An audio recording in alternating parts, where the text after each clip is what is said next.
KBS 열린 토론.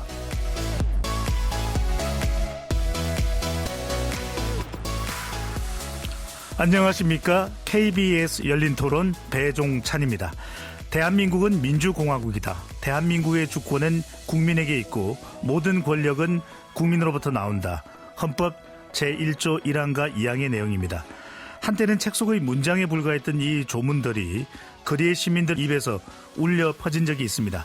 두 번의 대통령 탄핵, 헌정질서가 흔들린 그 격동의 순간마다 국민들은 이 조항들을 외치면서 스스로 주권자임을 선언했는데요.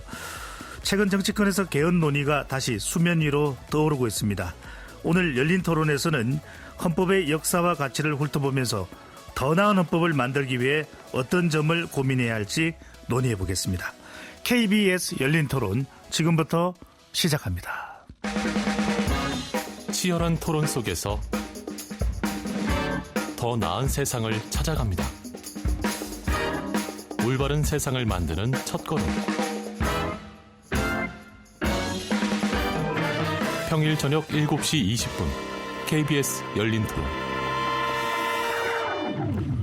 오늘 열린 토론 함께해 주실 전문가 소개합니다. 과거를 오늘의 언어로 풀어내는 역사학자로 헌법의 역사적, 사회적 의미를 쉽고 깊이 있게 풀어낸 헌법의 상상력 저자이십니다. 심용환 성공회대 외래교수 나오셨습니다. 네, 안녕하세요. KBS 열린 토론 문자로 참여하실 분은 샵 9730으로 의견 남겨주실 수 있고요. 단문 50원, 장문은 100원에 정보 이용료가 없습니다. KBS 1라디오의 모든 프로그램은 유튜브에서도 함께할 수 있으니까요. 많이 들어와 주시고 구독 꾹 눌러주시고 좋아요도 많이 보내주시면 좋겠습니다. 참 많은 분들이 네. 헌법은 많이 들어봤는데 네. 심 교수님, 헌법이라 그러면 우리가 일단 정의를 어떻게 내려봐야 될까요? 일단 헌법하면 어렵다고 생각을 대부분 하고 있는 게 문제인 것 같고요. 네.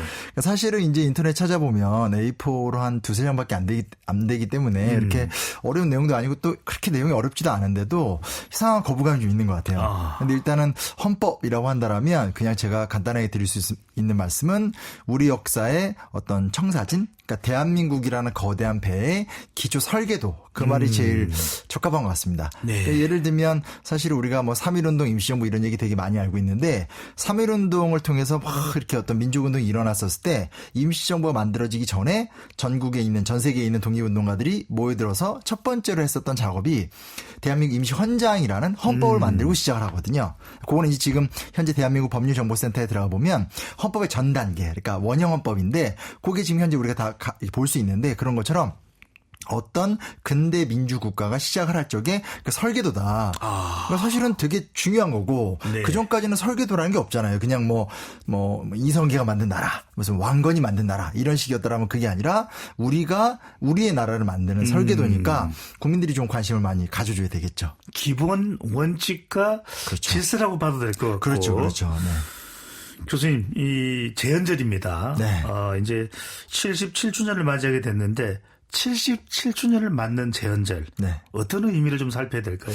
사실은 이제 숫자 77이면 의미는 없는 것 같고요. 네. 다만 이제 솔직히 그런 게 있지 않습니까? 그러니까 휴일이면 생각을 하고 휴일이 아니면 잘 생각 안 하고 이런 게 저부터도 어렸을 때부터 이제 좀 이렇게 좀 길러온 잘못된 습관 같은데요. 말 그대로 이제 뭐 3.1절, 광복절 이런 것들은 우리 역사에서 새롭게 민족이 정립되고 해방이 됐더라면 재헌절을 통해서 우리나라가 드디어 이제 현대 국가로서 헌법을 갖고 이제 본격적으로 나라가 시작된다. 그런 의미를 갖는 거니까 되게 좀 중요하고, 비록 분단이란 과정을 거치긴 했지만 48년 7월 17일 날 결국은 국회에서 이제 가결이 되면서 이제 현대 국가 대한민국의 첫 신호탄이었다. 그러니까 좀 많이 관심을 좀 가져줬으면 좋겠고, 네. 지금도 최근에 개헌 논의 많이 하잖아요. 그래서 뭐든지 우리가 원하는 세계를 좀 더 좋게 바꾸려면 헌법적인 근거를 가져야 된다. 그래서 77주년인 만큼 또 지금 현재 쓰고 있는 헌법도 벌써 한 30년 넘었잖아요. 그러니까 제발 이젠 좀 헌법을 갖고 우리가 우리의 걸로 얘기 좀 나눠보자. 뭐 이 정도로 말씀을 드릴 수 있을 것 같습니다. 아니, 교수님께서 굉장히 중요한 말씀을 해주셨어요. 우리의 이 국가의 체계가 시작되는 것도 우리 헌법을 가지면서 시작이 되는 것이고, 그렇죠. 또 그만큼 70주년이라는 나이를 먹는다는 것은 헌법이 그만큼 그 시대상을 반영하는 것이냐 아니냐, 이 부분도 그렇죠. 우리가 짚어봐야 될 것 같은데, 네네. 자, 두 번의 이제 탄핵 정국을 거쳤습니다. 이러다 보니까 법대생들만 헌법에 고시를 보는 사람들만 헌법에 관심을 가지게 된 줄 알았더니 헌법재판소가 등장하니까 그렇죠. 이 헌법이 또 남다르게 우리가 인식할 수밖에 없는데 헌법을 연구해온 역사학자로서 심 교수님 어떤 생각을 가지고 계시는지. 제가 냉정히 말씀드리면 이제 제가 알기로는 이제 그 법학과에서 헌법 공부를 열심히 안 하는 걸로 알고 있고요. 네. 그러니까 뭐 실질적으로 이제 우리나라 로스쿨 제도라든지 현장에서 이제 쓰이는 문제 때문에 그런 걸로 예. 제가 알고 있고요. 근데 이제 헌법재판소는 저도 인상적인 게 사실은 이제 이번에도 판결문 한 25분 동안 읽을 때 전 국민이 숨죽여서 그 말을 하나하나 들었고 또 그 전에 박근혜 대통령 탄핵 당시에도 또 유사한 사례들이 좀 있었는데 이러면서 점점점 이제 국민들 사이에 좀 헌법이 다가오고 있다는 생각이 들고요. 간단한 말씀만 드리면 그렇습니다. 예를 들면 현행 헌법은 87년에 만들어졌기 때문에 예. 자영업자나 비정규직 단어가 없거든요. 그렇습니까? 네. 이게 되게 당황스러운 거예요. 왜냐면 우리나라 국민의 지금 자영업자와 비정규직이 갖고 있는 퍼센트가 사실 어마어마하잖아요. 네. 아마 절반이 넘을 텐데 근데 우리나라 헌법에는 이 두 용어가 없습니다. 왜냐하면 87년 당시에는 사실 노동 3권이라든지 이런 예. 게 좀 중요한 문제였고 또 그때만 하더라도 기억하시겠지만 우리나라가 이렇게 자영업자나 비정규직의 퍼센트가 많을 때가 아니거든요. 그리고 뭐 그렇게 복지가 잘 되진 않더라도 거의 완전 고용 단계 이런 단계였었기 때문에 예. 그런 문항이 들어가지 않았죠. 그러다 보니까 지금 예를 들어서 그냥 일반 노동자라면 노동법에 의한 보호, 즉 헌법의 노동권에 근거한 보호를 받지만 내가 자영업자라든지 쉽게 말해서 뭐 옷가게 사장님이라든지 예. 이런 식의 어떤 비정규 노동자 이런 것들을 해버리면 헌법이 아니라 부가적으로 만든 특별법의 보호를 받거든요. 그러니까 얼마나 모순적인 거죠. 그래서 우리가 헌법에 관심을 가져야 되는 일이 대통령 뭐 5년 단임제, 4년 중임제 이런 게 중요한 게 아니라 내 먹고살이야 딱 관련있다. 그렇네요. 네. 그거 좀 우리가 생각해봐야 될 부분입니다. 이게 헌법에서 어떻게 규정이 되느냐가 상당히 중요해서 전 몰랐습니다. 자영업자나 비정규직이라는 그런 개념 자체가 없었다. 네네네. 그런데 이제 우리나라 더군다나 대한민국은 정말 격동의 역사 아니겠습니까? 그렇죠, 현대사가 그렇죠. 더군다나 1948년 7월 17일 헌법 제1호 흔히 말하는 이제 재헌헌법이 제정된 이후에 지금까지 이제 9차례 바뀌었고 이제 방금 전에 교수님 말씀하신 1987년 그 직선제 개헌이 바로 이제 10호 이제 헌법이다 이렇게 이야기가 되는데 헌법이 바뀔 때마다 우리는 역사가 요동쳤습니다. 어떤 변곡점이 됐는데 그런 이유가 있습니까? 다른 나라도 그런 겁니까? 일단은 이제 보통은 역사가 요동칠 때 헌법을 많이 바꾸는 건 사실인 것 같고요. 네. 다만 이제 좀 속상한 건 쉽게 말하면 9번 헌법을 바꿨는데 그 중에서 이제 한 번은 부칙 개정이니까 그건 좀 빼고요. 예. 그렇게 되면 이제 8번인데 8번 중에 아주 거칠게 얘기해서 시민항쟁이나 시민혁명으로 헌법을 바꾼 건 2번밖에 없고요. 나머지 6번이 싹 다 독재자들이 권력을 연장하기 위한 수단으로 사실은 바꾼 거거든요. 이승만 대통령이 2번 바꿨고 박정희 대통령이 3번 바꿨고 전두환 대통령이 1번 바꿨기 때문에 이게 좀 되게 불운한 거죠. 역사적 관점에서 봤었을 때. 우리나라는 이 독재와 헌법과 관련성이 있네요. 그러니까 독재를 제도적으로 합리화하기 위한 수단으로 6번 바꾼 거고 그걸 무너뜨리면서 시민들이 우리가 이제 헌법을 쟁취하겠다라고 했던 게 2번밖에 안 되니까 좀 거칠게 이야기하면 아직까지는 6대2 스코어다. 그러니까 앞으로 좀 우리가 많이 좀 해나가서 이걸 좀 조정할 필요는 있지 않을까. 뭐 이런 얘기를 드릴 수 있습니다. 네. 교수님, 근데 이제 우리가 궁금한 건 또 재헌제인 만큼 우리의 헌법과 또 다른 국가의 또 법을 또 비교를 해봅니다. 네네. 우리는 뭐 이제 우리보다 더 이제 이런 법치주의의 역사가 더 긴 국가들도 있는데 네네. 우리가 이 헌법 개정이라는 것이 좀 다른 국가와 비교를 해보면 많았던 편입니까? 아니면 좀 적었던 편인 겁니까? 이게 단순하게 이제 접근하기 조금 힘든데요. 예. 그래도 이제 헌법 개정 자체를 의미 있게 본다라고 하면 우리나라 헌법 개정은 많은 편은 아닙니다. 그러니까 예를 들면 미국 같은 경우는 헌법을 한 번도 안 바꿨다고 얘기를 하거든요. 근데 실제로 미국 같은 경우 보면 헌법을 한 번도 안 바꿨지만 그 유명한 수정헌법 조항이 들어서잖아요. 네. 그래서 이제 뭐 노예제를 뭐 없앤다라든지 흑인에 대한 어떤 인권을 존중한다라든지 여성 참정권을 보장한다라든지 할 때 그 수정헌법 조항이 들어서게 되면 그 수정헌법 조항이 이제 헌법의 규정력을 갖게 되거든요. 근데 그게 지금 벌써 굉장히 다양한 조항이 들어왔기 때문에 그게 다 헌법 개정의 과정이라고 볼 수 있고요. 그리고 헌법 개정을 진짜 많이 한 나라 예를 들면 프랑스 같은 나라입니다. 왜 그런 겁니까? 프랑스는 이제 사실은 학자들마다 입장이 달라서 이걸 뭐 적게는 20몇 번, 많게는 200몇 번으로 이제 입장이 좀 바뀌긴 하는데 그만큼 프랑스는 아시다시피 이제 대혁명 이래 굉장히 공론장이 활성화가 된 나라여서 끊임없이 변화하는 상황 속에서 헌법을 갖고 토론하고 또 하나 이제 프랑스가 헌법을 많이 바꾼 건 이제 2차 세계대전 이후에 EU 그러니까 국제기구를 통한 유럽의 통합이라는 게 또 문제가 있었기 때문에 헌법 개정을 더 많이 했습니다. 그래서 무조건 헌법 개정을 많이 한다고 그게 문제가 되는 게 아니고요. 오히려 굉장히 이제 발전적인 나라들을 보면 그 시민사회나 국민들이 적극적으로 헌법 논의를 주도하면서 헌법 개정이 많이 진행이 된다. 그래서 우리는 뭐 지금 많이 했다? 뭐 그렇게 따지면 사실은 시민들의 요구는 2번밖에 없었으니까 2번밖에 안 한 거거든요. 그건 좀 우리가 알고 있으면 좋을 것 같습니다. 아니, 신 교수님 말씀이 중요하네요. 필요할 때 또 해야만 할 때 헌법 개정이 되느냐, 그쵸. 아니냐, 그것도 상당히 중요할 수밖에 없는데 신 교수님 이제 이 사람들이 헌법 그럼 조금 더 어려워하는 게 있습니다. 일단 안 드리려고 합니다. 예. 네. 제헌드리는 만큼 좀 이럴 때 이제 우리가 약간은 그 설득력이 높은 네. 교수님의 목소리로 재헌헌법의 태동 배경 또 이 과정 좀 이게 상당히 역사적인 것을 또 내포하고 있는 것이니까요. 40년대, 50년대, 60년대 그 태동 과정을 좀 쫙 설명을 해주신다면요. 네네. 일단은 이제 재헌헌법이라는 것은 48년에 저희가 만든 우리나라의 시작의 헌법이라 할 수 있겠고요. 당시는 이제 좀 중요한 두 가지 과제가 있는데 하나는 분단이라는 문제가 하나 있었고요. 또 하나는 이제 친일파 처단이라는 문제가 있었죠. 그래서 이런 것들을 어떻게 이제 해결할 것이냐에 대한 시대적 고민이 많았는데 결론은 이제 뭐라고 할 수 있을까요? 그러니까 정치적이고 경제적으로 되게 좋은 헌법을 만들자라는 의견이 많이 모였었고요. 유진호 박사가 이제 헌법 총안을 만들었고 10명의 헌법위원회에서 이제 헌법에 대한 합의를 보게 되고 당시 국회의장이었었던 이승만 국회의장이 주도하에 이제 이게 가결되는 과정을 거치게 됩니다. 그게 기본적인 프로세스고요.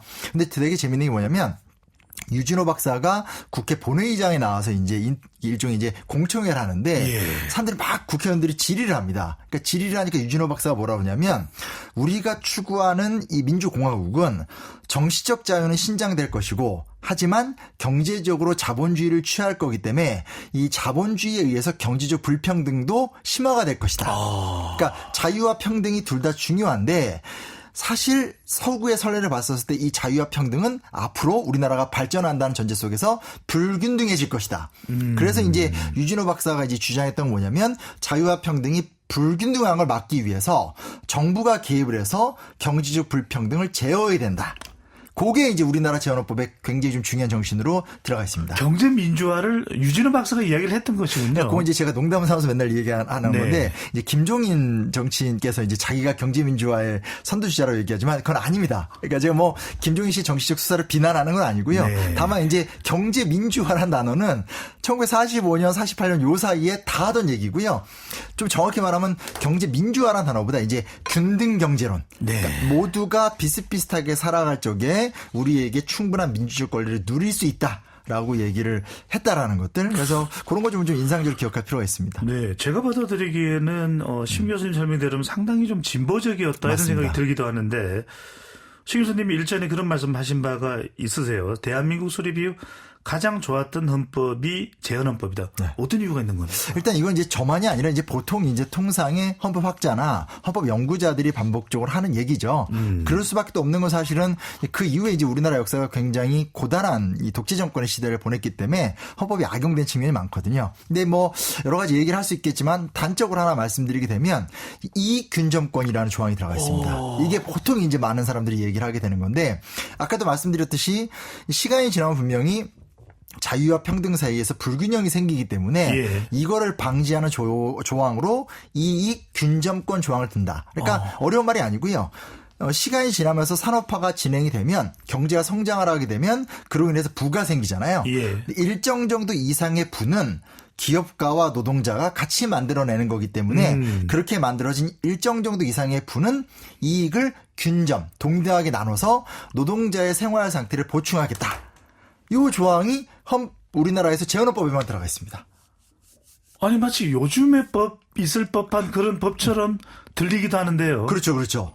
그게 이미 그때 설계가 되어 있었고요. 사실은 이 설계가 되어 있었을 때 이런 얘기 나오면 그럴 수 있잖아요. 그러니까 이런 뭐 빨갱이 같은 뭐 나라가 분단인데 이렇게 얘기를 느낄 수 있는데 국회 본회의나 이런 속기록들 뒤져보면 사실상 대부분의 뭐 국회의원들이 오히려 찬동을 했지 반대하던 건 거의 없었고요. 그리고 의외로 재헌국회에선 노동 이야기를 고민을 되게 많이 했습니다. 그래서 문시환 의원 같은 경우는 이런 게 오히려 노동자의 노동 의혹을 고취시키기 때문에 경제 성장에 도움이 될 거다. 이렇게 주장을 했고 또 이 박종호 의원인가 그 의원 같은 경우는 이제 뭐라고 주장을 하냐면 그러면 이 돈을 법률적으로 적립을 해서 이거를 이제 노동자의 복지 시스템으로 쓰자. 뭐 이런 네. 식으로 되게 다양한 안들이 나왔고 제안을 보면 그게 들어가죠. 근데 속상한 건 그거를 이제 이승만 정권에선 지킬 생각이 없었고 그리고 이제 박정희 정권에서는 이제 소위 말하는 산업화라는 논리 속에서 이 조항을 삭제를 시켜버리게 되면서 50년대 때는 들어가 있었으나 실천되지 않았고 60년대 이후에는 성장이라는 담론 속에서 이제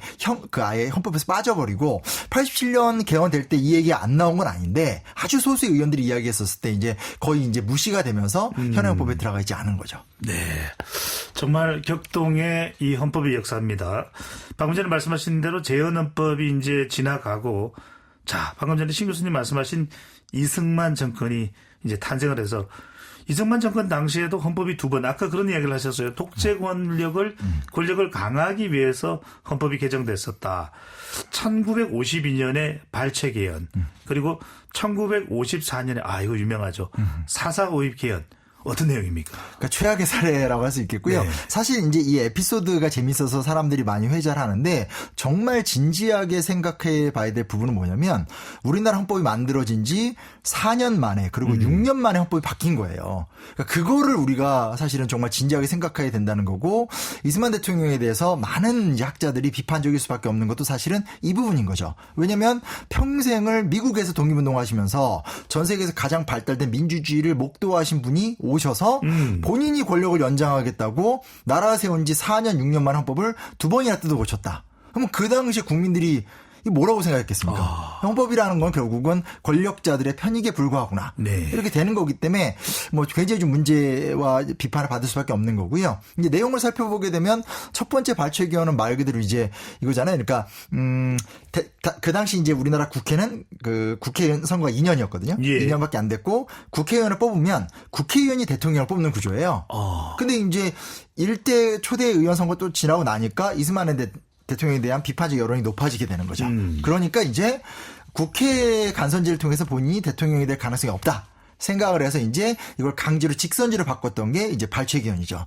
이걸 관철시키려고 이제 뭐 정치 깡패 동원하고 한국 전쟁 중에 임시 수도 부산에서 막 헌병대가 정치인들 잡아들이고 이랬던 야인 시대가 등장하는군요. 그렇죠, 그렇죠. 네네. 야인 시대에 나왔었던 그런 장면이 나타나게 되는 거고요. 이제 4.4 5.입 개헌은 이제 그 다음에 이제 또 헌법을 교정해서 또 대통령이 되고 싶은데 헌법 조항을 보면 재밌습니다. 대통령은 4년 중임으로 한다. 단 현직 대통령은 제외한다.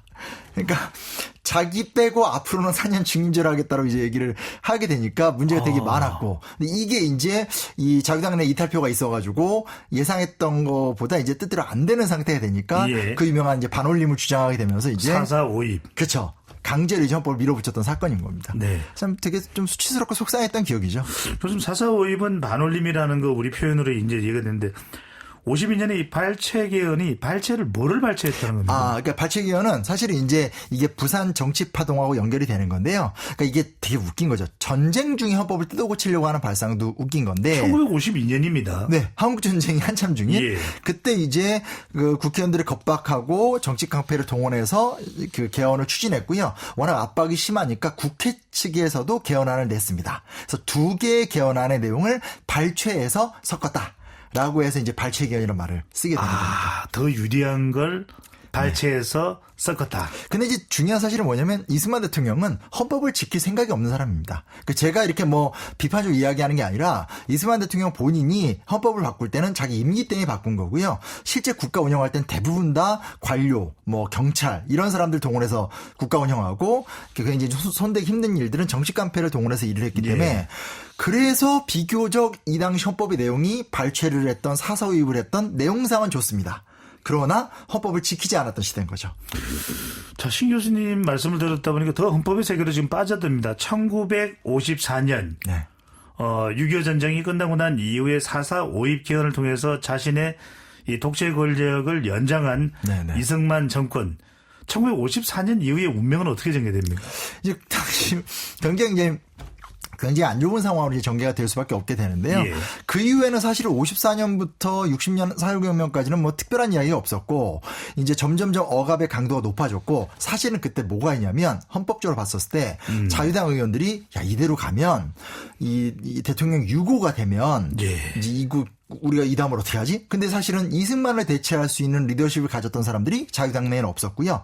그리고 그 당시 부통령 선거 때 장면 야당 부통령이 당선이 됐던 상태이기 때문에 만약에 대통령이 유고가 되면 권력이 민주당으로 넘어갈 수 있다는 두려움이 생긴 거예요. 그래서 이게 중요한 게 뭐냐면 그래서 당시 자유당의 당권 주자였었던 이기붕과 그리고 민주당 구파였었던 이제 그 누구죠? 조병옥 같은 사람들이 예. 몰래 만나서 개헌을 하고 그리고 내각제로 바꾸고 자유당과 민주당 구파를 통합을 해서 우리가 어떤 뭐라고 할 수 있죠? 이 내각제 장기 집권? 일본의 자민당과 같은 그런 걸 막 시도했던 적이 있습니다. 근데 그게 아이러니하게도 이승만 대통령 본인이 그걸 다 이제 무마시키면서 실패를 하긴 됐죠. 근데 이게 많이 모르는 사실인데 실제로 국회의원들끼리 여야를 넘어서 자기들끼리 집단 과두정으로 내각제를 악용하려고 했던 사례는 이때 있었고 그리고 6월 항쟁 이후에 사실은 이제 기억나시는 분들 계시겠지만 노태우 대통령 때까지는 그래도 이렇게 전두환 노태우가 이어지잖아요. 예. 그 뒤를 누가 할 것인가를 두고 사실은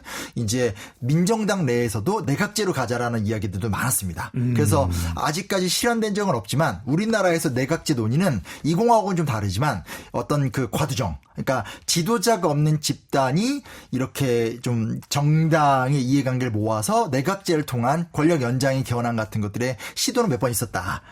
요건 앞으로 좀 지켜볼 주제입니다. 신 교수님, 이 부분이 상당히 좀 우리는 좀 익숙하지 않은데 그래서 4.19 혁명이 몇 년도인 겁니까? 1960년입니다. 60년입니다. 바로 이제 60년 4.19 혁명을 통해서 이승만 정권이 붕괴되고 네네. 제2공화국 시대로 가는데 아직 제2공화국이면 박정희 그죠. 장군이 나타나기 전입니다. 그렇죠. 자, 이때 6.15 개헌을 통해서 세 번째 개헌을 했다고 하는데 이 내용은 어떤 내용입니까? 일단 이제 그 사유혁명이라는 정말 우리 역사의 사실 유일한 민주혁명이거든요. 그러니까 우리나라의 현재 민주주의는 6월 항쟁을 통해 달성됐지만 6월 항쟁을 통해서 뭐 전두환 대통령이 쫓겨나거나 그러지 않았잖아요. 그래서 유일한 민주혁명은 4.19밖에 없었고 그래서 굉장히 요구권도 많았는데 이제 우리가 보통 생각하는 오늘날의 좋은 민주헌법의 내용은 어찌됐건 2공화국 때 많이 들어갔다. 기본권이 향상되고 그리고 이제 지방자치 에 대한 실질적인 절차도 마련하고 그리고 가장 이제 최근에 관심을 끄는 건 이때 헌법재판소를 설치하려고 했거든요. 예. 그래서 제일 처음에 재헌헌법에서 꿈을 꿨었던 뭐 이균정권이나 경제민주화 같은 것까지는 못 갔지만 그래도 민주국가가 가져야 되는 기본적인 권리에 대한 핵심적인 내용은 2공화국 헌법에 거의 다 들어가 있습니다. 그리고 그게 현재 우리가 쓰고 있는 87년 이후에 현행헌법에 많이 이렇게 들어가 있기 때문에 오늘 우리가 생각하는 민주공화국의 기본적인 제도는 2공화국 때 거의 다 만들어졌다. 이렇게 볼 수 있습니다. 이걸 좀 여쭤봐야 될 것 같습니다. 그러면 이 공화국법을 보면은 독재 정권이 무너졌고 네. 상당히 의원 내각제로 권력도 나누는 모양새고 이때 헌법재판소가 운영은 계속 못했지만 그 뒤에 바로 이제 군부 또 쿠데타가 일어나서 하지만 헌법재판소가 설치되기도 하고 중앙선거관리위원회가 신설되기도 하고 맞아요. 주민직선제에 의한 지방자치 상당히 이상적이다는 인상도 받습니다. 네네. 그러니까 실제로 이제 방금 말씀하셨지만 예를 들면 지방자치 같은 경우는 이승만 정권 때도 써 있었습니다. 헌법에. 근데 지방자치는 지방자치법으로 한다라고 말해놓고 실제로 이제 지방자치법은 임명제로 이런 식으로 이제 굉장히 좀 잘못된 방식을 썼고요. 근데 이제 2공화국에서는 이제 사실은 그런 것들을 실제로 하려는 절차도 마련했고 워낙 선거 부정이 사실은 심했고 3.15 부정선거에 대한 저항으로 이제 사회革명이 일어났기 때문에 그 당시 이제 중앙선관위법도 만들어지게 되고 요것도 6월 항쟁 이후에 아마 기억하실지 모르겠지만 6월 항쟁 이후에 88년 대선 때도 이제 87년 대선 때도 부정선거 얘기 나왔었거든요. 근데 그때 이제 그런 것들을 돌파할 적에 너무 잊혀진 이름이긴 하지만 윤관 대법원장, 뭐 그리고 이회창 이제 그 대법원장 이런 분들이 이제 특히 이제 윤관 대법원장이 이제 노태우 정권 때 발탁이 됐죠. 그래서 굉장히 깨끗한 대법원장으로서 선관위 운영을 잘하겠다. 뭐 이런 어떤 그 중앙선관위의 시스템을 만드는 게 87년 이후에 하나하나 이제 만들어진 거죠. 윤관하면 기억나시죠? 네네네. 그런데 왜 실제로는 이 공화국 시스템이 취약하고 흔들렸고 사회가 소요 상태로 빠져들게 된 그 배경은 뭡니까? 그게 이제 아이러니한 건데요. 제도가 좋더라도 그 제도를 실현할 수 있는 정치력의 문제가 되는 건데 이때는 이제 아시다시피 이제 사랑방 정치라고 하잖아요. 그러니까 여전히 모여서 이렇게 뭐 어르신이 제일 높은 자리에 앉고 그 옛날에 유명한 얘기지 않습니까? 김영삼 후보가 40대 기수론을 외쳤을 때 이제 유진산 씨인가요? 어디 어린아이가 입에 젖비리는 나는 뭐 이러면서 이제 네가 무슨 40대가 정치에 이런 시대였기 때문에 그러니까 이제 겉으로는 이게 시스템이 돼 있지만 그 시스템을 이루어갈 수 있는 당시 이제 민주당의 역량이 안 됐던 것도 있고요. 더 냉정하게 말하면 이게 사실은 계속 나오는 문제지만 실질적으로 그 당시 민주당이 사회혁명에서 무슨 역할을 했냐. 사실은 사회혁명 당시 민주당이 개인적으로 열심히 했던 의원은 있지만 민주당 자체가 그렇게 치열하게 투쟁했던 건 없거든요. 그러니까 청년과 시민들이 혁명을 일으켰지만 솔직히 말해서 불과 몇 년 전까지만 하더라도 이승만과 같이 활동하던 하지만 이승만의 미움을 받아서 쫓겨났던 야당이 이제 권력을 잡은 거니까 그 개혁의 어떤 추진력도 없는 거고 그리고 이제 제일 안 좋았던 모양새는 이제 대통령 윤보선이 상징제잖아요. 이제 총리가 장면인데 근데 윤보선은 어떻게 해서라도 실권을 찾아오고 싶었고 하면서 소위 말하는 그 실권이 없는 윤보선과 실권을 과감하게 활용하지 못하는 소극적인 장면 총리 사이에 끊임없는 갈등. 이런 게 다 맞물리면서 이제 결국은 이제 좀 나라가 힘들었고. 근데 이제 다만 여기서 오해하면 안 되는 게 그래서 쿠데타가 일어났다는 건 오해입니다. 왜냐면 그러면서 쿠데타설이 돌면서 실제로 61년 초반이 되면 민주당 내에서도 협력 분위기가 많이 일어나고요. 사회도 굉장히 안정적이었습니다. 그럼에도 불구하고 5.16 군사 쿠데타가 일어났기 때문에 무조건 2공화국이 못해서 군사 쿠데타가 일어날 수밖에 없었다라는 필연성은 좀 위험하다. 그건 조금 조심스럽게 말씀드리고 싶습니다. 자, 1961년에 방금 전에 말씀하셨던 대로 5.16 군사 쿠데타가 일어납니다. 네. 그래서 사실상 이제 그 이후에 박정희 전 대통령이 정권을 잡게 되는데 그러면 이때는 이 3공화국 헌법 개정은 언제 되는 겁니까? 그러니까 이제 61년에 권력을 잡고 2년간 군정이라고 하죠. 군사정부 이제 그 군사정부가 유지되는 상황에서 이제 국가재건 최고위원회 아마 기억나실 겁니다. 그래서 막 선글라스 끼고 막 군복 입고 장도영도 옆에 막 같이 있고 박정희 의장이죠 그때. 그렇죠, 그렇죠. 그때 이제 그 군정 기간을 더 늘리려고 하다가 케네디 대통령의 압박 때문에 2년 만에 끝내게 되는데 그 과정 중에 이제 가장 열심히 했던 게 두 가지인데 일반인 특히 이제 좀 연세가 있으신 분들이 알고 계신 건 그때 이제 이 혁명 세력의 주축, 자칭 혁명 세력의 주축이었던 김종필이 중앙정보부를 만든 얘기 유명합니다. 근데 사실 그때 또 하나 뭐가 중요하냐면 박정희와 김종필 둘이 헌법 개정에 엄청 신경을 썼고요. 그때도 이제 내각제로 가자라든지 여러 이야기가 있었었는데 그게 아니라 더더더 대통령에게 중앙 집권화가 된 헌법을 만들자라는 게 박정희와 김종필 그리고 이제 그 구군부죠. 그 구군부의 입장이었습니다. 그래서 1960년 개헌은 우리 오늘날 제왕적 대통령제 이런 말 되게 많이 하잖아요. 그 제왕적 대통령제의 원형이 이때 만들어졌다. 이렇게 보시면 이게 됩니다. 몇 년도입니까? 3공화국 헌법이. 그 3공화국 헌법이 63년인가에 완성은 될 거예요. 3년도에 완성이 된다. 61년부터 63년 사이에 이제 이렇게 세팅이 되는 거죠. 방금 전에 살짝 이 제왕적 대통령제의 전형이라는 말씀 주셨는데 구체적으로 어떤 내용인지 더 궁금합니다. 그러니까 아주 쉽게 얘기하면 그 이런 거죠. 국무총리나 국무위원들을 대통령이 임명을 하지만 임명을 하고 플러스 하지만 회의까지는 같이 하는데 결정은 다 대통령이 내리는 구조.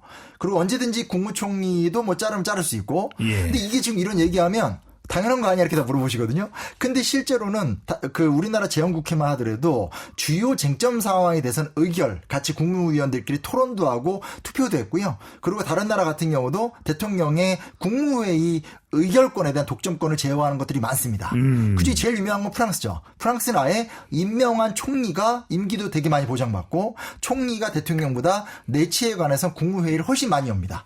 그러니까 그런 식으로 이제 견제를 하는데 우리나라는 그냥 대통령이 쫙 불러들인 다음에 얘기 다 들은 다음에 본인이 원하는 결정 내리는 거. 더 심각한 문제 뭐냐면 그 대통령 밑에 국무총리가 있고 경제부총리랑 사회부총리가 있잖아요. 경제부총리 산하에 우리나라의 모든 경제기관이 쫙 줄 서 있는 거. 그리고 사회부총리 산하에 모든 교육부 부서가 다 줄 서 있는 식으로 해서 대통령 밑에 우리나라의 모든 공공기관이 다 이렇게 대통령의 수렴 구조로 돼 있다는 게 오늘 우리한테는 당연한 것처럼 보이지만 그게 한국 사회가 너무나 지나칠 정도의 어떤 전제 군주제라는 거죠. 그래서 이 부분을 우리가 자꾸 5년 단임제를 4년 중임제로 바꾸자는 얘기밖에 안 하는데 실제로 제왕적 대통령제가 해체가 되려면 국무위원의 자율성, 총리의 자율성, 플러스 대통령 산하에 있는 국가기관의 어느 정도의 자율성적인 구조를 마련하지 않는 한 사실은 거의 의미가 없죠. 이게 대통령 권력의 독점적인 그런 상황들을 좀 해소하는 것이다. 네네. 이렇게도 보여지는데 그러면 아니 신 교수님 설명을 듣다 보면 우리 재헌헌법 때부터 이렇게 좀 더 발전된 게 아니구나라는 생각까지 들기도 하는데 생각할 수도 있는 겁니까? 그렇죠. 그러니까 맞습니다. 왜냐하면 실제로 이제 뭐 경제민주화 조항 같은 거 사라지게 되고 실제로 이제 방금 말씀한 대로 이렇게 된 다음에 박정희 정권 때 우리나라 공무원의 숫자가 확 늘어나거든요. 이제 그런 과정을 거치게 되면서 이제 공무원이나 공직사회는 오직 대통령만 바라보는 구조로 가게 되는 게 사실 아직까지 좀 문제가 있죠.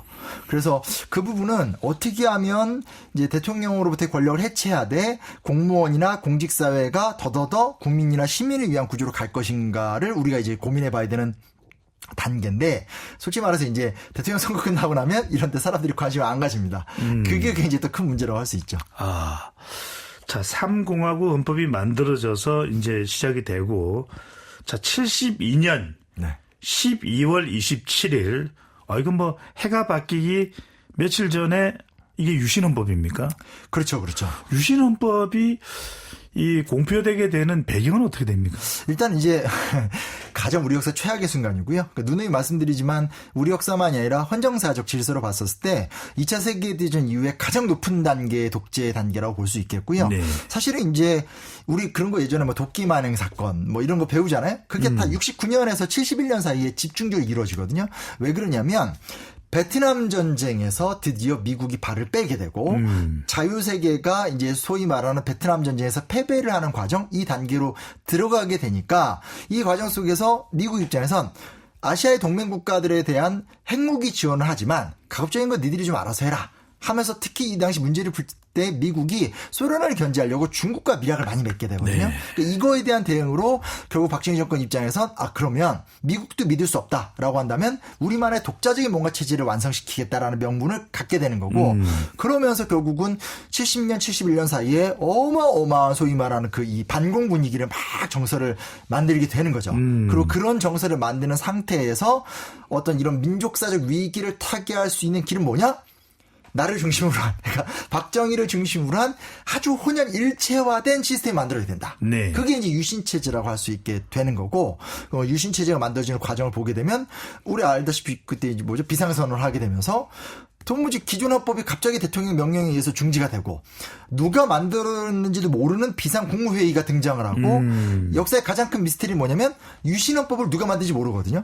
한 2명 정도 그 참여했던 사람의 이름은 있지만 네. 정확히 유신헌법을 누가 만든지 현재 모릅니다. 황당하시죠?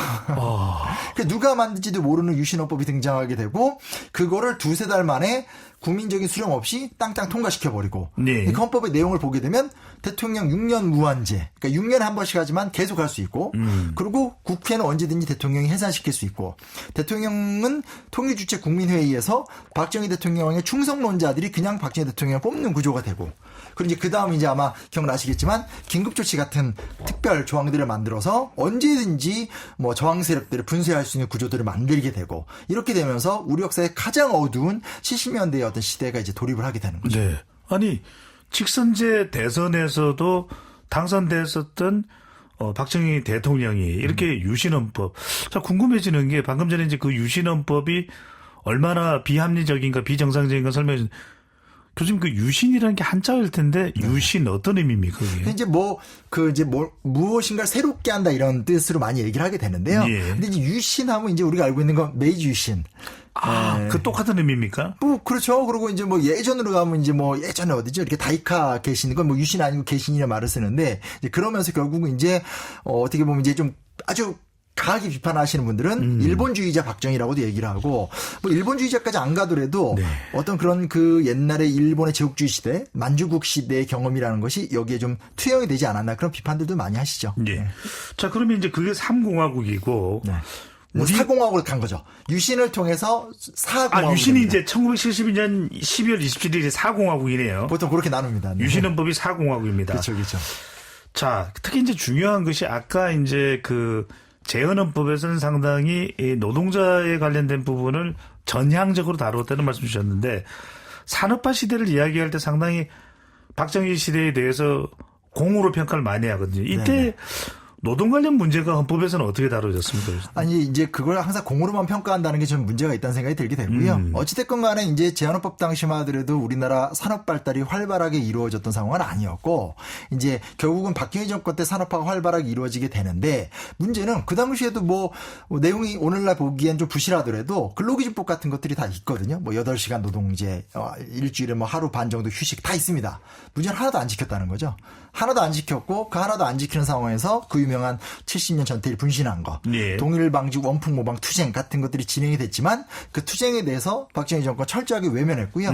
나중에 보면 김수환 추기경도 나서가지고 이제 그 결국은 대통령이 직접 면담하고 그 당시 이제 김수환 추기경 앞에서 약속을 해주고도 안 지키고 했기 때문에 실제로 70년대 유신헌법의 시절은 우리나라 경제가 성장하는 기간이기도 했고 노동자가 대량으로 늘어나던 기간이기도 했지만 그럼에도 불구하고 실질적으로 노동자의 권익이 향상되지는 전혀 못했던 기간이다. 그래서 그런 부분을 너무 어떤 산업화가 뭐 미화가 되고 이런 건 좀 전 잘못된 표현 같습니다. 예, 교수님 말씀은 3공화국 헌법 또는 4공화국 헌법의 노동계의 이 권위 또 권리를 좀 상승시키는 특별한 조문이나 조항은 없었다라 그런 말씀이죠. 그렇죠, 그렇죠. 그리고 이제 그럴 수밖에 없었던 게 이승만 정권기 때 이제 그 대한노총을 만들고 그다음에 그 이제 한국노총 이름이 바뀌거든요. 오늘날하고 좀 다르지만, 근데 그게 사실 이제 해방 공간에서 사회주의 노동 세력들을 혁파하고 이제 이승만 정권의 헤게모니를 장악하는 과정 속에서 관주도의 노총이 만들어지고 이게 그대로 이제 박정희 정권에 내려오는 거기 때문에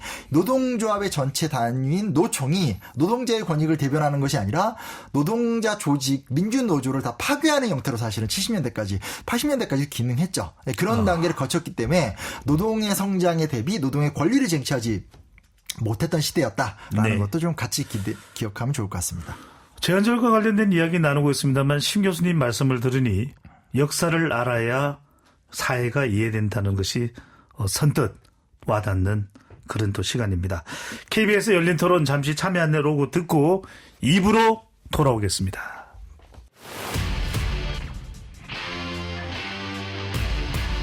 토론에 정답은 없습니다. 토론이 세상을 바꿀 수도 없습니다. 하지만 질문은 새로운 세상을 만들 수 있습니다. 질문으로 올바른 세상을 만드는 첫걸음 KBS 열린 토론.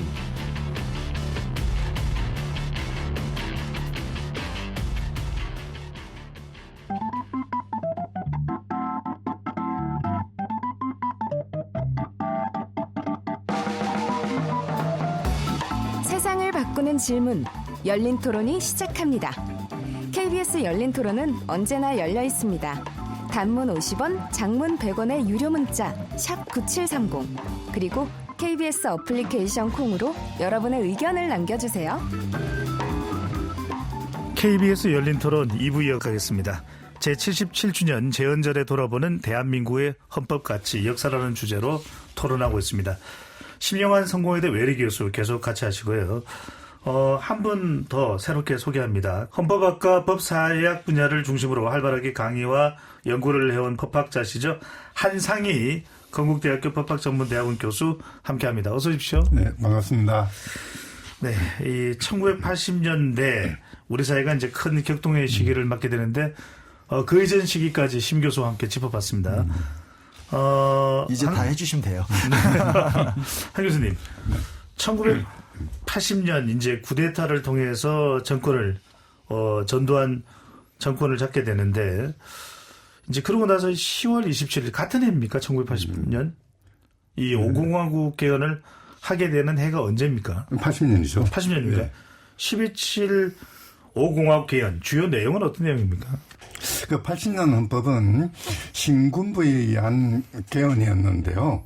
사실 일종의 그 쿠데타에 의해서 이루어진 국민들의 의사나 또는 국가의 지향점과는 전혀 관계없이 권력을 쟁취한 그런 군부가 자신들의 권력을 공고히 하기 위한 수단으로 만든 것이 80년 헌법이다.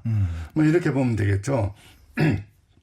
사실 우리 헌법 전문에 제5공화국, 공화국이라는 표현이 처음 들어가는 게 80년 헌법입니다. 왜 그 이전에는 안 들어갔나요? 사실 그 이전에는 그냥 관례상 또는 학자들이 그냥 분류하기 위해서 1, 2, 3, 4 공화국 뭐 그렇게 이야기를 했고 네. 유신헌법 같은 경우에는 어떻게 보면 유신헌법의 정당성을 드러내는 수단 중에 하나로 4공화국이라는 그런 이야기를 했는데요. 신군부 헌법인 80년 헌법은 그러니까 그 권력의 정당성을 노골적으로 드러내는 그런 방편 중에 하나로 우리는 새로운 체제를 만들어냈다라는 의미로 제5공화국이라는 말을 쓰게 됩니다.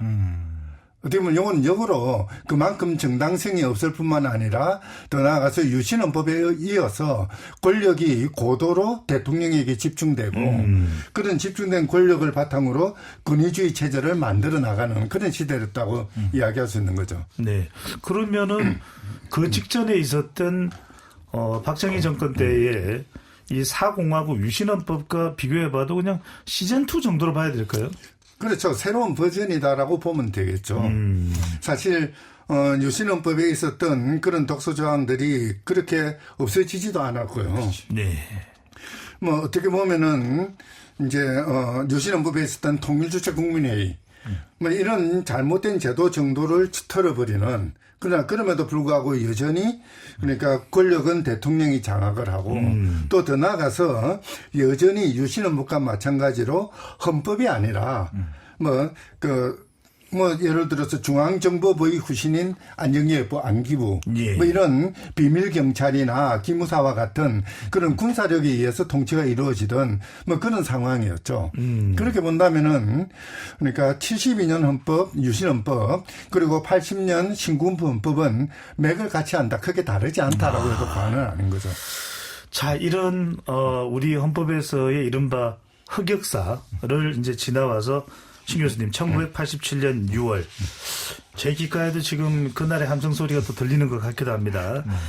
자, 천만 개헌 서명 운동이 일었던 그만큼 이제 국민적 열망이 컸다고 보는데 그러면 1980년부터 87년까지는 말 그대로 이런 개헌 논의가 있었을까 궁금하기도 하거든요. 현실적으로 이제 뭐 거의 불가능했던 상황이었다 볼 수 있겠고, 그때는 이제 사실 이제 박정희 정권이 무너지면서 민주주의가 될 거라고 생각했는데 5.18 참극까지 일어나면서 이제 어거지로 7년이 연장됐잖아요. 그러니까 한 83년부터 이제 87년까지 이제 민주화를 향한 여정이라는 게 굉장히 큰 주제였었고, 당연히 그 앞에는 이제 5.18 때 피해받으신 분들의 적극적인 투쟁이 있었고, 그리고 이제 제야 세력으로 우리가 상징되는 뭐 문익환 목사님이라든지 예. 대학생 운동권들, 그리고 이제 야당에선 김영삼, 김대중 같은 이제 한쪽에서 이제 그 유명한 23일 단식 투쟁, 또 한 분은 이제 망명 갔다가 귀국하면서 이제 이 힘이 마련하게 되면서 민주화 추진 협의회 같은 거 만들어지고, 민주협, 네. 그리고 이제 그 신민당의 돌풍 이런 게 이어지면서 흐름이 왔는데, 저는 이제 사실 그때는 어린 나이여서 그냥 정말 초등학생이 구경하는 수준이었는데 매일매일 이제 그 최루탄 냄새 이런 거 구경하던 정도였는데, 이제 막판에 이제 사실은 86년 정도 되면 뭐 반미 투쟁이라든지 사실 좀 급진적인 주장들도 많이 나왔어요. 근데 그거는 이제 시민들이 그걸 못 받아들이니까 결국 마지막에 나왔던 건 이제 후원철폐 독재 타도. 그러니까 대통령 직선제를 통한 민주주의로 나아가자라는 최소한의 합의를 봤기 때문에 87년 이후의 헌법이라는 것은 대부분 이제 5년 단임제를 통한 민주질서 회복이라는 아젠다로 좀 단순화가 됐기 때문에 예. 그래서 우리가 또 어찌됐건 민주주의를 달성하고 뭐 김영삼, 김대중을 이어지는 우리나라의 새로운 어떤 민주화 이행기도 만들어지긴 했지만, 그만큼 헌법 논의 자체가 우리에게 내면화가 되거나 국민들이 계속 헌법을 갖고 막 토론할 수 있는 여지는 사실은 80년 이후에 민주화 이후에도 없었다고 볼 수 있는 거죠. 그렇군요. KBS 열린 토론도 6월 항쟁을 또 특별하게 또 다루기도 했습니다만 한 교수님이 머릿속에 떠오르는 6월 항쟁은 어떤 그림인가요? 사실 그때는 제가 조금 이런 나이에 교수가 되는 바람에 길거리에 나서기보다는 길거리에 나서는 학생들 경찰서에 잡혀가면은 면회 다니기 바빴습니다. 조금 떨어져서 구경, 관망하는 뭐 그런 입장이 되어버렸는데요. 예. 그 당시 그러니까 학생들이든 또는 시민들이든 그 길거리에 나왔을 때 이 민주주의를 향한 또는 과거 그 신군부의 권위주의 체제를 극복해야 된다는 그런 열정은 그 어느 때보다 높았죠. 네. 모든 사람들이 그러니까 새 헌법을 이야기하고 민주주의를 이야기하고 그리고 인권과 기본권을 이야기하는 뭐 그런 시대였거든요. 문제는 이제 그런 그 시민들의 열정이 그러니까 87년 헌법을 만드는 과정에 제대로 반영되지 못했다는 그런 한계는 있죠. 다 반영되지 못했다는 안타까움은 있습니다. 한 교수님 보시기에 그래도 같은 해 이제 10월 29일 직선제 개헌이 됐습니다. 바로 이게 우리가 말하는 6공화국 헌법일 텐데 어떤 의미와 특징을 볼 수 있을까요?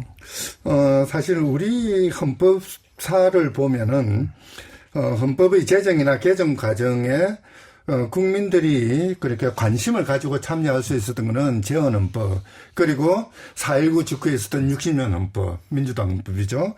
그리고 이제 87년 헌법, 현행헌법인데요. 현행헌법 같은 경우에는 그래도 그러니까 헌법이 적어도 국민들의 머릿속에 하나의 그 법규범으로서 제대로 실현될 수 있는 가능성 또는 실현시켜야 된다는 의지 이런 것들은 충분히 있었던 그런 헌법이라고 할 수가 있는 거죠. 예. 신 교수님, 일단 우리가 이따가 이제 87 헌법도 이제 새롭게 새 수를 새 부대에 담아야 된다는 이야기를 하고 있습니다만 그래도 현행 헌법이 가지고 있는 가치 또 다른 국가의 헌법과 또 비교를 해본다면요. 일단은 뭐 사실 최근에 우리에게 느낌을 본다라면 헌법재판소의 등장이죠. 헌법재판소가 등장하면서 물론 이제 굉장히 여전히 뭐 한계도 있고 지적을 받긴 하겠지만 기억하시겠지만 이제 동성동본 혼인에 대한 어떤 그 위헌 이런 것들이 있게 되면서 사람들이 적어도 대통령 외에 법이라는 권력이 뭔가 평가해 줄 수 있구나에 대한 판단 사례가 됐고 입장에 따라서 이제 호불호가 있을 수는 있겠지만 노무현 대통령, 박근혜 대통령, 윤석열 대통령이 결국은 법의 심판을 받았잖아요. 그래서 초월적인 권력이라고 여겼었던 대통령이 헌법에 의해서 제어가 된다라는 것들도 굉장히 좀 의미를 갖고 있고 앞으로 조금 더 따져봐야 되겠지만 사실은 87년 때부터 지금까지 언제나 나오는 게 이제 부정선거론인데 그 부정선거론에도 불구하고 우리나라 선관위가 굉장히 관리가 또 잘 되고 있는 모습들도 또 있기 때문에 어찌됐건 이게 마음에 안 들면 안 들더라도 그래도 장기적으로 봤었을 땐 사람들이 조금은 그래도 어떤 그런 1인 지배체제를 좀 벗어나서 법의 질서 속에 좀 들어가고 있다라는 것들. 다만 이제 항상 저는 아쉬움이지만 어찌됐건 이제 뭐 미국의 수정헌법이 됐든 프랑스의 어떤 헌법이 됐든 간에 시민이 주도해서 시민이 요구하는 법이 헌법에 영향을 줘서 수정조항이 됐든 뭐가 됐든 간에 이렇게 영향을 주는 무언가가 딱 얻어져야 되는데 시민이 좋아하는 대통령이 뽑아서 대통령이 대리로 자 이번부터는 이거 해. 이런 식으로 가는 절차가 사실 우리나라에 너무 강하지 않은가. 그래서 아무것도 아닌 것처럼 보이지만 우리는 사실은 언제나 똑같은 게 탄핵 때 모두가 다 거리에 나왔다가 딱 끝나고 나면 다 집에 가고 투표하고 끝나잖아요. 근데 이제 미국 같은 게 보면 창조론이냐 진화론이냐부터 시작해서 어떤 특정한 이슈를 갖고 주법원이든 대법원이든 사람들이 모여서 막 항의하고 그거 끝나고 나면 또 찬성한 사람이든 반대한 사람이든 이제 또 이야기를 만들고 그런 부분에서 우리가 조금 그 정치인에 대한 타겟팅도 뭐 포기할 수는 없지만 이제 좀 법 질서를 만드는 타겟팅을 좀 만들어갔으면 좋겠다. 이런 게 뭐 제 생각입니다. 우리 헌법 체제를 설명하는 몇 가지 요소들이 있는데요. 재헌헌법부터 지금까지 계속되어 온 기본적인 틀은 반공주의입니다. 반공국가 틀이었고요. 또 하나 재헌헌법부터 지금까지 계속되고 있는 것은 아주 강력한 대의제 체제입니다. 그러니까 정치 구조를 설계하는 과정에서 국민들이 직접 참여를 해서 법안을 발의하거나 또는 통과시키는 이런 체제는 별로 도입이 되지 않았고요. 주로 이제 국회의원이나 대통령을 통해서 국민들은 간접적으로 권력을 행사하는 이런 구조였죠. 사실 87년 헌법도 마찬가지인데요. 현행헌법도요. 이제 그러다 보니까 대통령이 무슨 짓을 하더라도 이 대통령을 쫓아내려면은 모든 시민들이 길거리에 나오더라도 전국적으로는 국회가 탄핵소추 의결을 해야 되고 헌법재판소가 탄핵 심판 결정을 해야 되는 이런 상황이 벌어지고 있는 거거든요. 그게 이제 어떻게 보면은 우리 헌법 체계 전반에 걸쳐서 특히 현행헌법의 가장 큰 한계라고 할 수가 있는 거죠. 네. 한 교수님은 여기에 동의하십니까? 87년 직선제 개헌을 놓고서 너무 오래됐다. 최근에 어떤 변화된 시대상을 반영하지 못하고 있다. 그럼 뭘 바꾸기 위해서 뭘 바꾼다고 생각해서 이렇게 요구사항이 터져 나오는 걸까요? 우리 헌법 체계를 관통하는 제3의 키워드는 국가주의입니다. 예. 모든 권력이 국가에 집중되어 있고 지방자치단체라든지 시민사회라든지 이런 데 분산되어 있는 권력이 별로 없거든요. 아마 지금 개헌을 이야기한다면은 최소한 그러니까 뭐 4년 그 중임이냐 또는 5년 단임이냐 이 논의보다는 국가에 집중되어 있는 권력을 틀어버리고 시민사회 또는 지방의 권력을 주고 그 다음에 국회와 대통령의 권한을 배분한 다음에 그러고 나서 대통령의 임기를 이야기하는 것이 타당하죠. 이제 그리고 이제 사실 그 80년대 이후로 전 세계적으로 헌법 개정 붐이 불거든요. 그러니까 민주화의 추세에 따라서 한국을 필두로 해서 뭐 필리핀, 대만 그리고 저 아랍권까지 그리고 그 동구 사회주의 국가 체제 변화에 따른 헌법 개정, 남미에서 좌파 정부가 등장하면서 헌법 개정이 일어나는 이런 전 세계적으로 헌법이 바뀌는데 이 헌법을 바뀌는 그 기본적인 공통점 중에 하나가 국민들에게 권력을 부여하는 틀입니다. 국민들의 뭐 국민 발안이라든지 국민 투표라든지 또는 뭐 시민의회 시민 배심제와 같은 그런 다양한 통로들을 열어주는 그런 작업들이 이루어지는 거 이것도 지금 현재로서는 현행헌법이 그러니까 고쳐져야 되는 부분이고요. 네.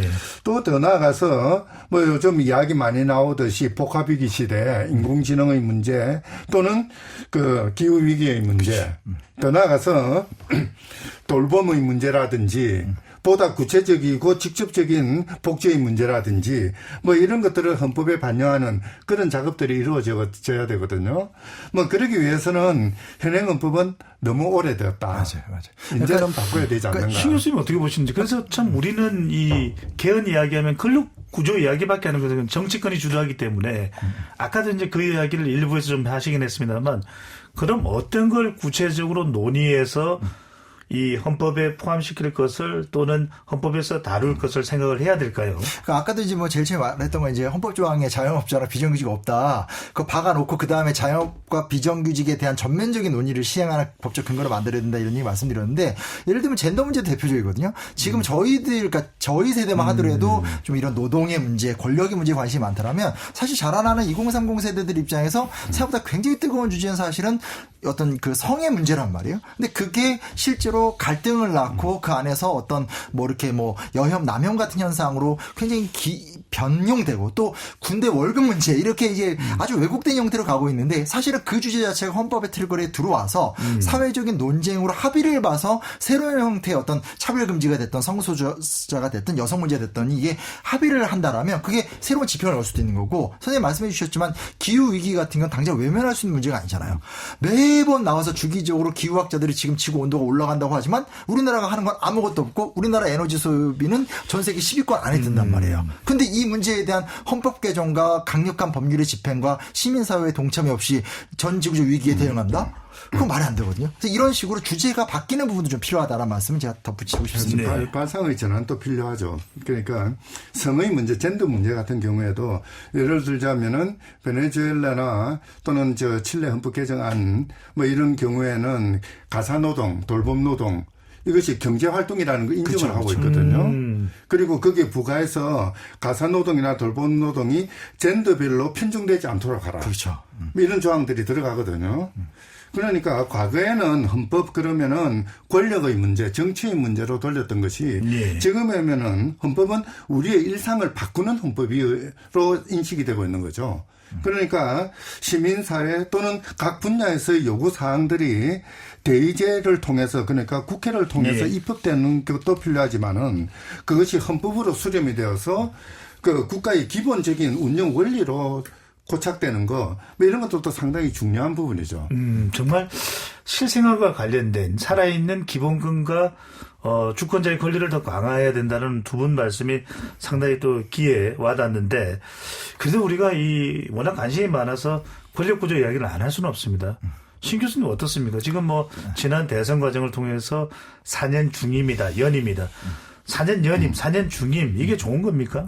근데 이제 사실은 좀 이게 가능할까가 저는 좀 의심이 들어서 그러니까 그 당시에 이제 지금 적폐를 청산해야 되는데 왜 이런 얘기를 하냐라고 하면서 개헌 논의가 단숨에 쓱 들어가긴 했는데 역사상 이제 그런 격변기 아니면 제가 헌법이 바뀌어지는 사례도 별로 못 봐가지고 이게 될지 모르겠지만 그건 있는 것 같습니다. 그러니까 매번 얘기하는 거지만 이제 5년 단임제가 보여줬던 효과도 있거든요, 분명히. 정말 3년 안에 밀어붙여서 어떤 뭔가의 대업을 이루었던 그간의 과정들도 있었고, 만약 그런 게 없었으면 김대중 대통령 때 구조개혁이라든지 뭐 김영삼 대통령 때 하나회체 같은 게 가능했을까 이런 생각도 좀 하게 되고요. 또 반대로 얘기했었을 때 4년 중임제도 지금 트럼프, 오바마, 트럼프 여기서 소위 말하는 4년 중임제가 얼마나 더 큰 혼란을 발휘할 수 있는가도 좀 정확해지기 때문에 뭐 이제 그 학자들 입장에서야 뭐 4년 중임제가 뭐 더 낫다 이 얘기 많이 하긴 하지만 결국 저는 이제 운용에 미에서 이렇게 내용을 따져보지 않고 무작정 이제 4년 중임제로만 바뀐 모두가 다 된다. 이거는 저는 개헌 논의를 너무 이렇게 좁히는 게 아닐까라는 생각을 좀 해보게 됩니다. 사실 그 논의가 중요하다고 인식되는 게 대통령이 가진 권력이 너무 세기 때문이죠. 사실 미국의 오바마 또는 트럼프 이렇게 나간다고 해서 미국 주민들의 일상생활이 바뀌지는 않거든요. 왜냐하면 그게 연방체제고 연방 대통령보다는 주지사가 어떤 사람이냐가 더 중요하고 우리 동네 시장이 누구냐가 더 중요한 그런 체제이거든요. 지금 뭐 5년 단임 또는 뭐 4년 중임 연임 이야기하는데 사실 다 일장일단이 있죠. 우리는 그러니까 뭐 그 4년 연임이라는 또는 뭐 그 4년 중임이라는 그런 것 또는 5년 단임, 뭐 7년 단임까지 경험을 해봤지 않습니까? 그 사실 그걸 거기에 신경 쓰는 것보다는 오히려 이 대통령의 권한의 어떤 부분들을 시민사회에 돌려줄 것인가 또는 대통령으로 장악되는 중앙정부의 권한의 상당 부분을 지방자치단체, 사실 지방자치단체라는 헌법 표현부터 잘못된 거죠. 지방정부거든요. 정부는 중앙정부와 지역정부로 구성된다. 남아프리카 공화국 헌법의 기본적인 틀이죠. 이제 그런 식으로 그러니까 그 지역에 분산시키는 이 작업이 우선돼야 되는 것이죠. 사실 그 중앙 권력이 분산되고 또 약화된다면은 뭐 대통령의 임기를 어떻게 하느냐는 그렇게 중요한 일은 아닌 것 같습니다. 너무 정치권의 논의처럼 4년 중임이냐 연임이냐 여기 집착할 필요는 없다고 보시는 거예요? 그렇죠. 그분들이 이미 이제 당선된 분들의 논의이기 때문에 너무 국민화된 게 문제인 것 같고, 근데 누님이 말씀드리고 싶은 게 뭐냐면 그러니까 지난 우리의 역사적 경험이라는 건 대통령 그 권력자로 타도하는 데 집중되어 있거든요. 그게 아니라 뭔가 젠더 이슈가 됐든 무슨 이슈가 됐든 간 하나를 시민사회가 합의를 해서 그게 현실화가 되는 걸 경험하면 아마 굉장히 많은 것들이 같이 이루어질 거예요. 근데 지금까지 그러니까 얼마 전까지 있었던 윤석열 대통령 탄핵 사태조차도 결국은 시민의힘이 권력을 타도한 다음에 다시 또 권력을 만들어주는 걸로 왔기 때문에 방식을 조금 바꿔봐야 되지 않나에 대한 얘기를 드리고 싶습니다. 네. 그 일각에 그런 우스갯소리도 있죠. 왜 5년 단임이냐? 왜 5년이냐? 선거 과정에 도와줬던 사람들 각도 하나씩 나눠주기에는 5년 정도는 돼야 된다. 뭐 이런 이야기도 있거든요. 네네. 이거는 다른 말로 하자면은 대통령에게 너무 많은 권력이 있다 보니까 그러다 보니까 임기가 중요한 그런 변수가 돼버리는 거죠. 그게 아니라면 오히려 다르게 생각할 수도 있을 것이다. 한 교수님 지금 뭐 여러 가지 이제 개헌과 관련된 말씀을 주셨습니다만 지방 정부 또 지방과 균형을 이루는 이 부분도 말씀하셨고 다양한 개인들의 주권자들의 또 기본권이 강화되는 것도 필요하다는 말씀. 반드시 꼭 이거 하나만큼은 올해가 됐든 내년이 됐든 언제가 될지는 모르겠습니다만 개헌이 된다면 꼭 포함돼야 될 건 뭐라고 보시는지요? 딱 제가 욕심이 많아가지고 하나만 지적할 거 두 개요. 좀 네. 어려운데요. 가장 중요하게는 시민들이 정치 과정에 또는 정책 결정 과정에 유효하게 참여할 수 있는 틀을 마련하라. 그게 소위 말하는 국민투표, 뭐 국민발안과 같은 직접민주제의 제도 일 수도 있고요. 또는 시민의회라든지 시민배심이라든지 같은 그런 지역별로 뭐 또는 공동체별로 수시로 만들어지는 그런 조직일 수도 있는데 어쨌든 국민들이 발언을 하고 국민들의 목소리가 헌법 과정에 투영될 수 있는 그런 체계를 마련하는 거 그게 가장 중요하다고 생각합니다. 예. 한 교수님께 안 여쭤볼 수 없는 것이 오랫동안 이제 헌법을 또 연구해 오셨는데 개헌 이야기할 때마다 헌법을 개정하는 것이 바로 개헌 아니겠습니까? 그런데 반짝하다 맙니다. 또 이렇게 정권이 바뀌고 나면은 또 이제 반짝했다가 또 나중에 임기 후반 좀 대통령의 권력이 약화될 때 다시 또 소환되다 보니까 엎어지고 개정을 못하는 그러다가 이제 87년 이후부터 상당 시간이 흘렀는데 이걸 어떻게 하면 약속한 대로 이행할 수 있는 일정을 그대로 전개해 나갈 수가 있을까요? 사실 그동안 근래에 와서 우리 사회에서 개헌 논의들이 불붙은 적이 있었습니다마는 순간이었죠. 그게 왜 그러냐면은 개헌의 논의의 주체를 시민으로 끌어들이는 것이 아니고 국회의원이라든지 정치인들이 자기들끼리 논의를 하다 보니까 그런 문제가 발생하는 거죠. 사실 개헌이라는 것은 헌법을 바꾸는 작업이기도 하지만은 동시에 국민들이 자신의 삶을 되돌이켜보고 이것을 바꾸기 위해서는 우리는 어떤 헌법 조문이 필요한가 아니면 어떤 법률이 필요한가 또는 어떤 정치적인 실천이 필요한가 이것들을 성찰하는 기회가 바로 개헌의 논의의 장이거든요. 아일랜드나 아이슬란드나 칠레나 뭐 이런 데서 개헌을 논의를 하면서 크라우드 소싱 방식 그러니까 시민들에게 개헌 논의를 다 맡겼던 것도 그 때문이죠. 헌법을 바꾸자 중요합니다. 뿐만 아니라 그럼에도 불구하고 헌법이 안 바뀌더라도 헌법을 바꾸자는 논의 속에서 우리는 우리의 체제에 대해서 고민하고 성찰하고 그것을 바꾸어 나감으로써 우리 삶을 바꾸는 그런 틀을 만들자라는 그런 의식이 있었기 때문이죠. 우리의 경우에는 지난 2017년, 18년 문재인 대통령 집권 초기에 있었던 그런 개헌 논의들 사실은 잘못된 거죠. 왜냐하면은 중앙에서 일부의 정치인들, 일부의 사람들이 뭔가 이야기를 하고 그것을 국민들에게 이렇게 우리는 가려고 하니까 공부하시오. 라고 부과하는 방식이었거든요. 누가 공부하는 거 좋아해요. 그런 식의 시민사회와 동떨어진 개헌은 그거는 잘못된 것이죠. 사실은 현행헌법이 문제라고 했을 때 가장 큰 부분이 그거죠. 그러니까 6월 항쟁으로 터져나오는 그런 국민들의 요구를 6.25 선언이라는 그런 정치적인 타협으로 한번 미봉을 하고요. 그 다음 단계에서는 신군부척 대표 4명 그리고 상김시 대표 4명 소위 8인회가 나서가지고 헌법 개정 초안을 만들어내거든요. 이 과정에 시민들은 제대로 참여하지도 못했죠. 자기의 이야기를 하지도 못했죠. 뭡니까 7월부터 그렇게 87년 7월부터 9월까지 있었던 농민들이나 노동자들 이들의 이야기는 거기에 들어갈 여지도 없었던 거죠. 그렇게 되다 보니까 헌법의 개정은 그냥 그들끼리 만들어서 그들의 리그 속에서 구성을 하고 그걸 우리는 국민투표를 통해서 도장만 찍어주면 되는구나. 이런 식으로 운영이 되는 거 알겠습니다. 이거는 잘못된 거죠. 네. 지금까지 제헌절의 의미 또 헌법의 역사를 쭉 한번 훑어봤습니다. 시 교수님 이제 두 분께 마지막 질문을 통해서 제헌절의 의미를 또 성찰을 해보겠습니다. 역사를 공부해야 하는 이유가 과거의 가오를 되풀이 하지 않기 위해서다라는 이야기를 하는데요. 현 시점에서 우리 헌정사고를 쭉 역사를 또 우리가 한 번 더 되짚어봤는데요.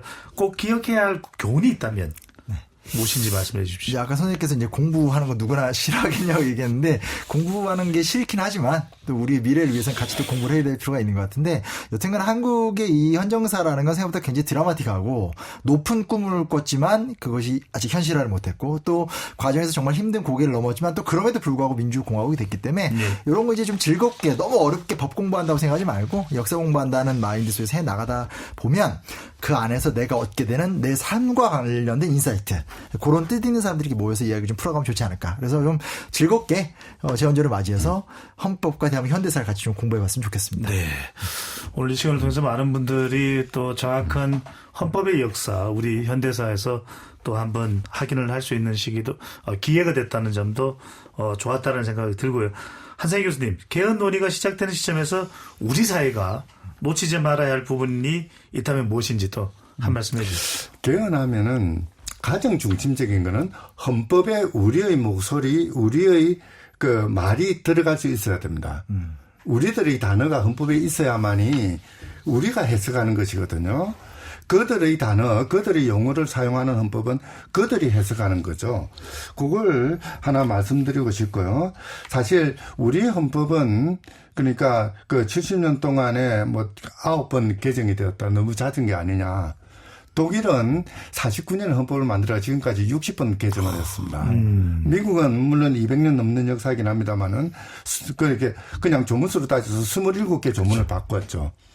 사실 헌법이라는 것은 그것은 그러니까 국민들 위에 그 존재하는 그러니까 시민사회를 초과하는 그런 것이 아니라 시민사회 국민들의 삶 속에서 나오는 헌법이어야 되거든요. 어디든지 어떠한 절차로서든지 헌법을 바꿀 수 있어야 되는 거죠. 네. 우리들의 이야기, 우리들의 삶을 바꿀 수 있는 그런 헌법 전문들이 언제든지 만들어질 수 있는 그런 절차들을 열어갈 필요가 있을 것 같습니다. 네. 고맙습니다. 지금까지 9차례에 걸친 우리 헌법의 개정사를 훑어봤는데요. 개헌 필요성까지 짚어봤습니다. 아무쪼록 개헌 논의 보다 신중하게 진행되기를 기대해보면서 KBS 열린 토론 이것으로 마무리하겠습니다. 오늘 함께해 주신 한상희 건국대학교 법학전문대학원 교수, 심용환 성공회대 외래교수 두 분 말씀 잘 들었습니다. 고맙습니다. 감사합니다. 감사합니다. 지금까지 KBS 열린 토론 배종찬입니다.